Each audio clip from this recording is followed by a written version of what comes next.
I've sailed my hand-built solar yacht prototype for roughly 2 months now, and you're welcome to the Christmas special episode where we will talk nothing about Christmas and only about floating things and solar panels.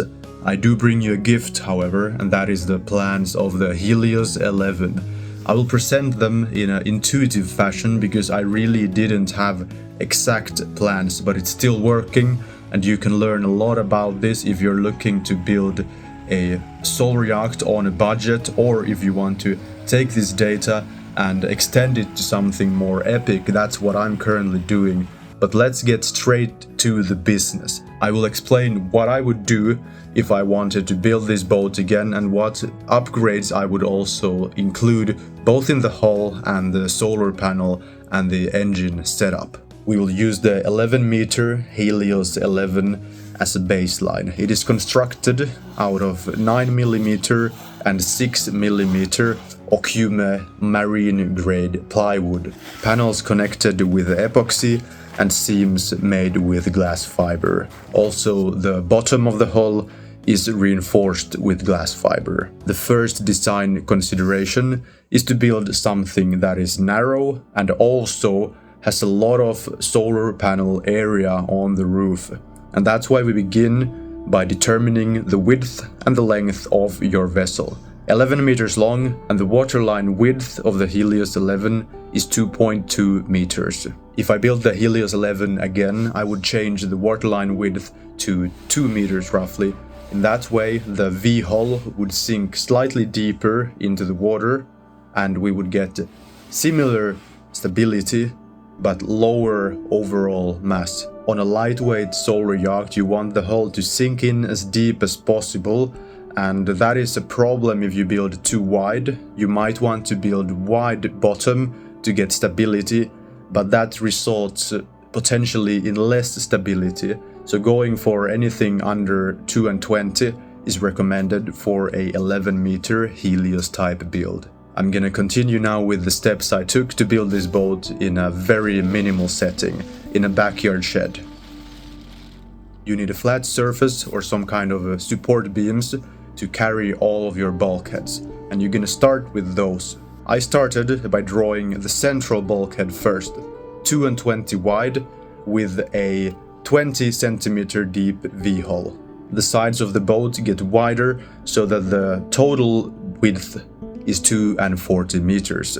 This is roughly the shape of the middle cross-section or the bulkhead of the Helios 11. It was optimized for a very light build, and the improvements we could make here is to make it narrower, as I said, and also slightly deeper, so making the V slightly sharper is highly recommended. Moving from 20 centimeter depth to roughly 30 centimeter depth would definitely be a good call. You will get enough weight from all the added batteries to sink the hull in nicely. This hull that has been functioning better than expected so far is very simple. It's a V-hull that gets flatter toward the rear of the boat, toward the aft, and gets significantly sharper toward the bow.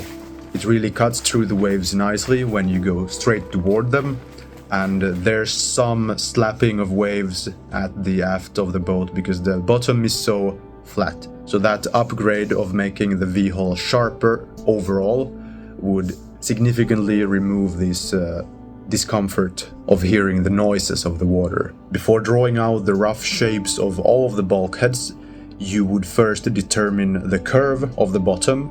I have a total curve depth at the keel line of roughly 12 centimeters. The heavier your build, the deeper the curve needs to be, and that slightly above 10 centimeter curve is sufficient for my lightweight design, but I guess most people would build slightly heavier, and I think that is very reasonable to do actually, and then the curve could be somewhere around 20 centimeter in depth. The deepest part of the curve should be slightly in front of the mid section of the hull. This fairly flat bottom will allow you to plane if you have enough propulsion or light enough displacement.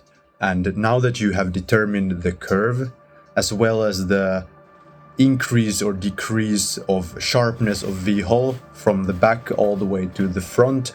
Based on the intended use of your vessel, you can make the V-hull sharper or less sharp. Either way, once you have determined the rough shape of each of your bulkheads, you will line them up at 1 meter intervals.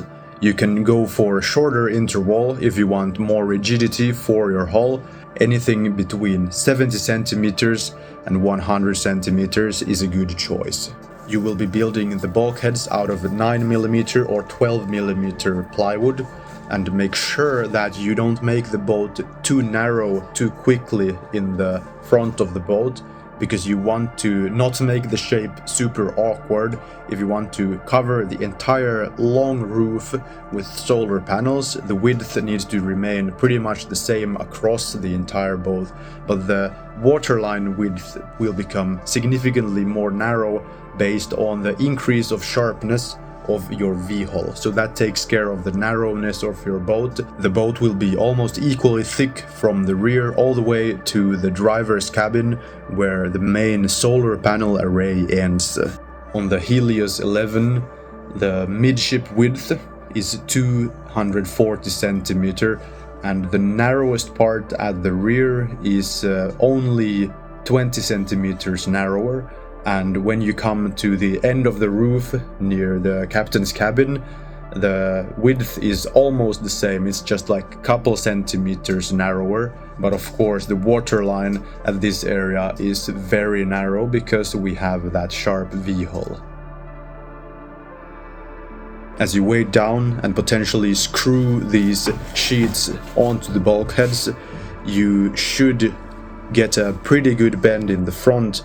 But in reality, it's very difficult to get that beautiful sharp edge at the front, and that is why you could consider putting the bow together from individual pieces and then just reinforcing with glass fiber, or then you do this beak kind of bow that is naturally arising when bending plywood, and afterward you add foam on top of it to create the exact form of a bow you want to add. This is one of the major additions I wish I would have done, and I'm gonna do it later. I will add a reverse bow and a bulb. Making a reverse bow shape plus this bulb is very simple. You can do it with some foam, and then you cover that foam with glass fiber, and that's gonna increase the performance. It's gonna increase the waterline length as well as the wave cutting ability of your bow. So that is one of the most recommended things I would do to increase the efficiency of your solar boat. The reason why this obvious upgrade is not common is that people don't care about performance. Most boats would either become slightly awkward when you add this reverse bow and the bulb. Other boats simply don't care. Let's just put on a larger engine to hide the lack of performance from our hull. If our hull doesn't perform, let the engine do the work. But we can't do that on a solar yacht, so we're gonna make sure to take advantage of every choice, every design improvement we can make along the way when we build a solar explorer. So now the most difficult part is done. The bottom is kind of ready. You will then add the side panels, easy work. Here is a note about the seams you will make when you glue together plywood sheets. If you cannot access an area, such as many times during the most critical parts of gluing together the bottom of the hull, you should not stress.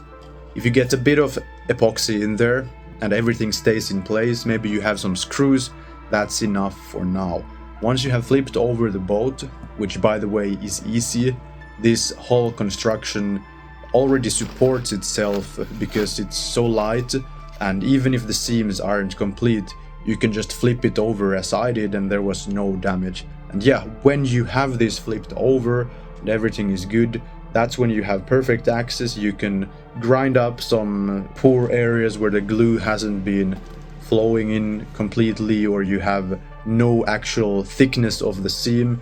You just grind it up, add more epoxy. Make sure that everything is also soaked before you add your thickened epoxy paste. Let's not go too deep into these details of how to apply epoxy. That's something anybody can figure out on their own. Everybody has access to high intelligence and automated agents or advisors who can do all of this work for you. So let's jump over to the next interesting step.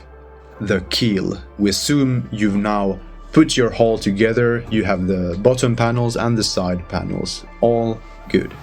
You can do the simple approach as I did, a lengthwise plank that is integrated to the hull. It's good because it adds rigidity to the entire hull. So my improved version would be to have this hybrid solution.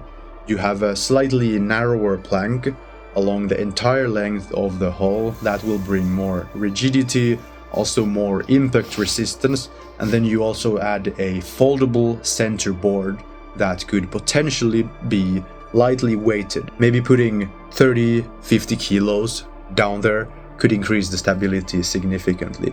And then you can adjust also the amount of keel you have depending on the weather, and you will go faster whenever there is no need for a lot of keel area. So that's a great improvement. Also important for when you're sailing with the backup sail, you want to have as much keel as possible in the water, and the current roughly 0.7 square meters of keel on the Helios 11 is slightly too small. It's good for cruising with the motor, but with the sail on, not optimal. The keel is on.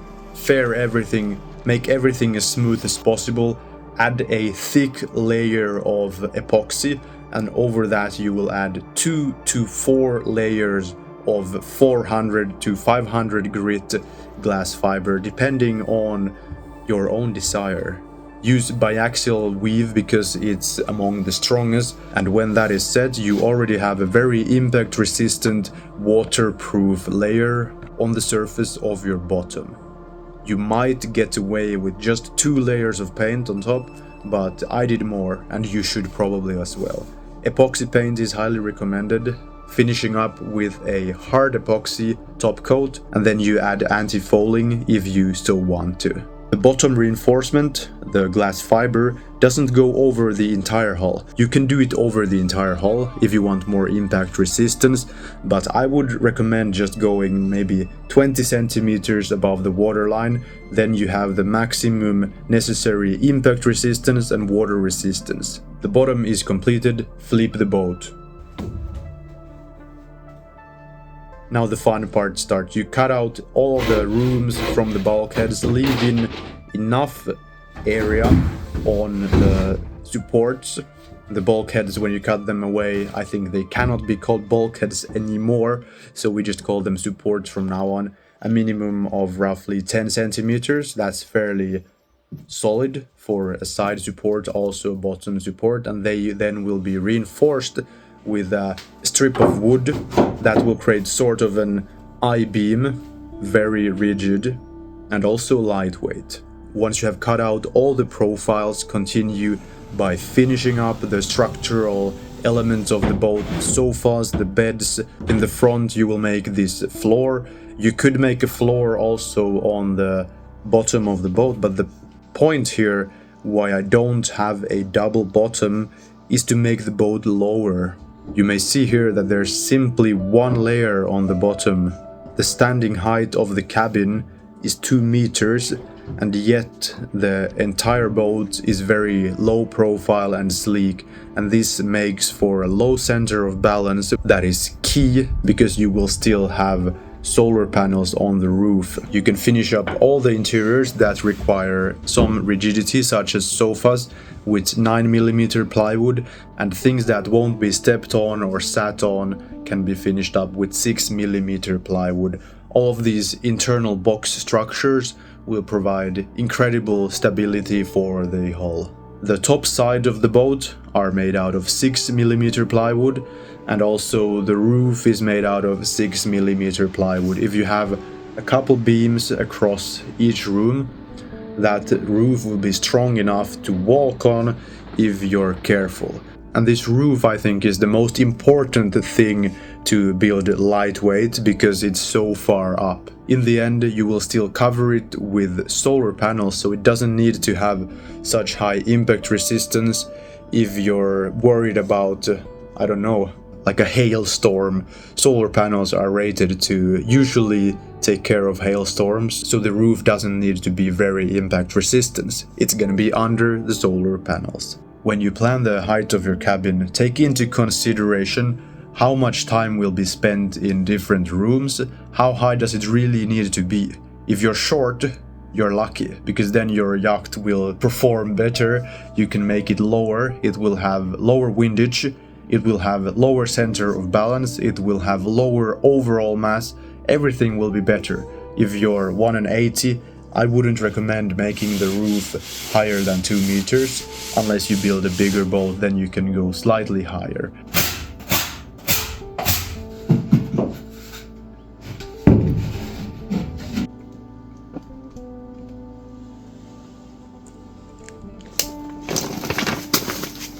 And now we fast forward to the place where you've already built all the lightweight hatches, lightweight doors, the hatch in the front at the captain's cabin, and the hull is painted, everything is good. You could technically already throw this in the ocean and it would float, but you don't have an engine, you don't have solar panels. The main focus goes on the top roof solar panel array. Make it adjustable.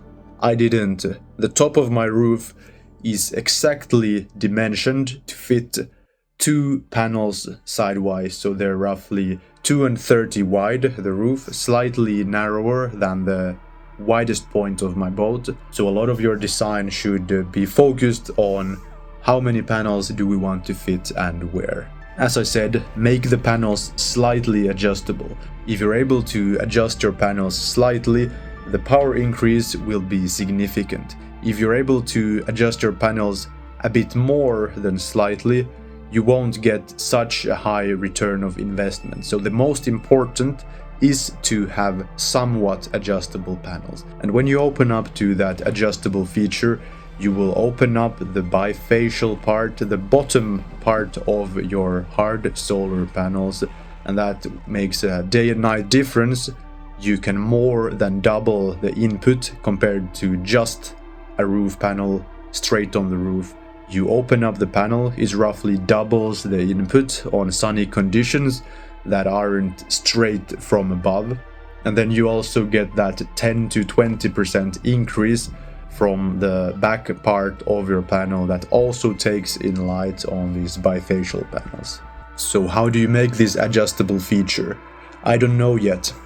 I recommend a simple solution to start with. 4 points, very strong construction that supports everything, and then you can simply lift it forward, backward, or tilt it toward the sides, or a combination. On the Helios 11 design, a lift of roughly 50 centimeter would be the highest return of investment for your build. To help us with the solar yacht development, let me know in the comments if you have an idea how to practically implement this adjustable feature of the roof array. The next obvious places to put the panels are on the sides, and these should also be made adjustable. That's a more easy task to do because they will be on a hinge, and then you can lift them up or put them down. When you make this system for adjustable panels, it needs to be quite rigid. Imagine the forces of the wind that come when you lift up these side flaps or you lift up the main array on your roof. That's huge forces, but then again, if you really get into a storm, maybe you wouldn't have them open, so you will pull them down and then you will be safe. So you don't need to storm-proof your solar array, just make sure it's strong enough that you really can use them in most situations. Having now sailed the Helios 11 in very low sun conditions, in rain, in winter, even having my solar panels entirely covered by snow, I've learned that this adjustability would almost double the performance of the yacht. So make sure to add this, and this is what really makes a solar yacht viable: the adjustability plus the bifacial feature. I can't stress this enough, it's important, and I will make this upgrade myself on the Helios 11 as fast as possible. And those 3 arrays, the top and both sides, will take care of most of your solar input. I suggest adding flexible panels to the front deck, but don't go too hard on the front deck, because on the front deck you will instead have a backup sail. The backup sail works wonderfully together with solar because you don't have to have a reserve engine if you so choose to. On a lightweight, narrow design, the backup sail, even though it might be very small, it really gives you a lot of additional range. And the reason then to not fully optimize the solar area on your front deck is that the sail will still be there in many situations, as long as you have an easy to rig sail. That, by the way, I don't have. I'm gonna make that upgrade as well, improving the sails. Also adding a small sail at the rear, potentially, to make the overall sail setup more balanced. We don't want to have a sail at the nose of the boat.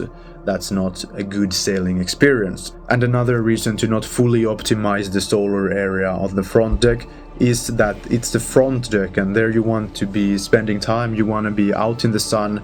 And because we have this adjustable main array that is bifacial, you almost get everything you need from that one. Any additional panels beyond these 4 arrays will increase the performance, but you've already outperformed most sailing boats of similar size class when you have these panels and an electric engine of somewhat high efficiency.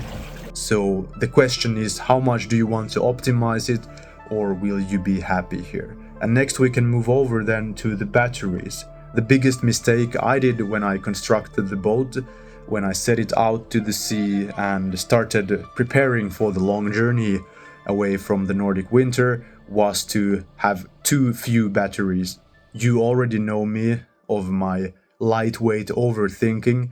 I wanted to make the boat as light as possible. I thought 3 PylonTech 4.8 kilowatt batteries would be sufficient, and yeah, I was right, they are sufficient. But if I double or triple that amount of battery, I will not make the yacht heavy. It will still be super lightweight. So I will add 2 or 3 times more batteries to the Helios 11, and then we will see how much longer I can get. The range should at least double, and perhaps more importantly, the stability and the comfort will dramatically increase. In its current shape, with 3 PylonTech 4.8 kilowatt batteries that weigh 112 kilos, we already have self-righting capacity. The center of balance is so low that technically, if the boat flips, it should turn back up. But I can't promise that's gonna happen, and I'm not gonna try it. But it has not been tilting too much in heavy waves, and sometimes when it has been tilting too much for comfort, it just goes back. So the addition of more mass will increase the performance, the stability, the comfort, the handling. I will make that upgrade in the batteries, and I recommend anybody who builds something similar to the Helios 11 or uses this as inspiration or data to build your own prototype, at least have 5 of these batteries compared to my current 3. Anything between 5 to 8 of these batteries is gonna be great. Still, it's gonna be a fairly lightweight boat, and then you will have high performance on low engine power. The engine I'm currently using and have had no issues whatsoever with is the e-Propulsion 6 kilowatt outboard engine that I've hid under the swimming platform. The profile of that engine is so small that it hides very well and makes for a pretty aesthetic inboard engine feeling. And this is my recommendation if you just want to get started and don't care too much about optimizing performance. But I've heard that there are much more efficient engines out there, and that if you choose a larger engine, it is not only for show, but larger electric engines have higher efficiency, and especially when operating at low RPMs with larger propellers, they are even more efficient. So these data, these performance numbers of the speed test, for example, that I made in one of my previous mission logs, that can be taken, and then you can increase the numbers if you would use a larger engine. So the 12 kilowatt e-propulsion is something I'm currently looking at. I'm gonna upgrade the boat with that, and that should of course increase the top speed, but also the cruise speed. And then we get significantly increased mass also under the waterline, because most of this engine's mass is centered very low. So here we have the intuitive plans of the Helios 11 revealed. I hope you have learned something. I hope you can build your own solar yacht for like 15k. If you live in a different country than in Finland, where I was living when I built this, you will pay less tax and have much better prices, and you will not repeat the same mistakes as I did, and you will build this in less than 6 months for less than 30k. It's completely possible, and just imagine what you can do when you expand this into a 15 meter, 20 meter, and this is just the start. I think the Helios 11, when optimized, is very efficient, infinite range solar yacht where you can live and travel the world across the oceans. But I'm gonna take it a step further, and I have different plans in mind beyond the Helios 11 and the proposed Helios 15 next version.